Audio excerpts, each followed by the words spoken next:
Hi, my name is Molly, and today we are making maple syrup. Obviously not the best day to be outside, but I don't mind a little bit of rain. I got all my rain gear on and we're good to go. So the first process of making maple syrup is collecting the sap from maple trees. So we have a little maple tree right here. We have one tap in the tree, and the tap is a spile, something that goes inside of the tree after we make a drill hole, and it collects the sap and flows the sap into this bucket here.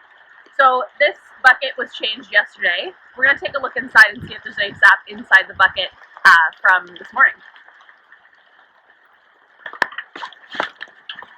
So you can see some of the sap is starting to drip out of the spile here, and we've got a little bit of sap in there, and people are really shocked by what sap actually looks like.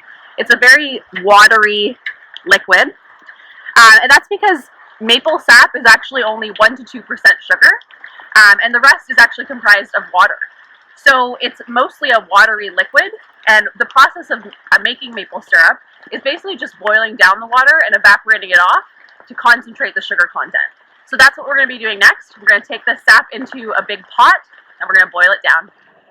So one of the most important parts of maple syrup making is filtering the sap, because when we do take the sap from the trees and collect the sap, it can be filled with some little bugs and different elements that we might not necessarily want in our sap. So we've already done this process once already, but we are starting to add some more sap into our concoction here. And basically what I'm going to do is I am going to pour this sap from the tree through a strainer, and then we have some cheesecloth, which is just a little bit smaller, like porous holes to filter the sap through. And that will make sure that any of the things inside of the sap, like bugs or bits of trees or leaves, are filtered out before we start boiling them in. So I'm going to go ahead and filter that sap. So the sap that we have in this big bucket here, we've already been boiling for about 4 or 5 hours. This is a very, very long process. And we basically just let it boil down a little bit, let all the water evaporate off of the sap, and then we add some more sap in slowly, and then get it boiling again. All right, so one of the learning curves that we had this year was that we started to gather the sap about 3 or 4 weeks ago, and we were storing the sap in our garage, which was kind of a coolish area to store it in. And what we noticed while we were opening the bins today was some of the bins of sap looked a little bit murky.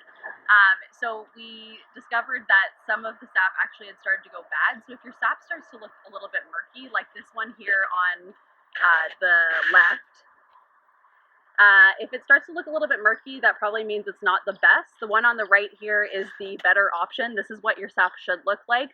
Very clear, almost like water. So you can really tell the difference between these two. If your sap looks like this one here, do not use it. It has been compromised by bacteria. All right, so we've been boiling our sap for about 12 hours. It takes a very long time, it's a long process, but we had some technical difficulties as well with our propane burner. So we moved some of our sap inside onto the stovetop, and we've been having much more success with the boiling of the sap. You can see the sap has turned this really dark color, and it's getting closer to maple syrup. We are going to move the sap now into our finishing pan, which is just a smaller pot. And before we do that, we're going to filter it. So far we've filtered it about 3 times, and we need to filter it one last time even after this. So one last time right into the bottle of maple syrup. It's a very long process, but we are making it through, and it's been fun.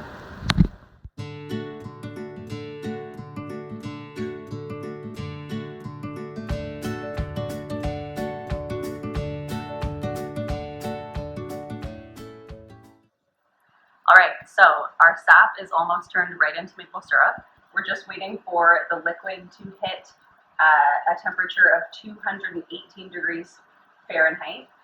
Right now it's at 215, so we just need 3 more degrees, and then we're going to filter it again. We're going to pour it into a smaller pot. We're going to let it cool down to 190 degrees Fahrenheit, and then it's ready to filter one last time and put into our jars.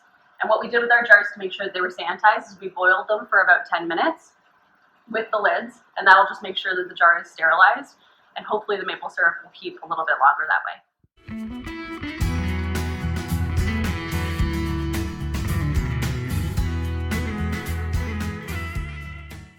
All right, so it is now 10 p.m. We started maple syrup making at about 9 a.m. this morning, so we've been working for about 13 hours. The middle part is pretty easy, a lot of waiting for the sap to boil. The high intensive part though is the finishing off of the sap. So after we filtered the sap, once the sap actually got to 218 degrees Fahrenheit, that was when we could filter it off. We then had to cool it off in another pan after we filtered it, and we had to cool it till about 185, and then it was ready to actually be jarred in our jars here. So we had 50 liters of sap this morning boiling, and we boiled it down to 1 liter of maple syrup. So it's a lot of work for a small amount of syrup, but it is delicious.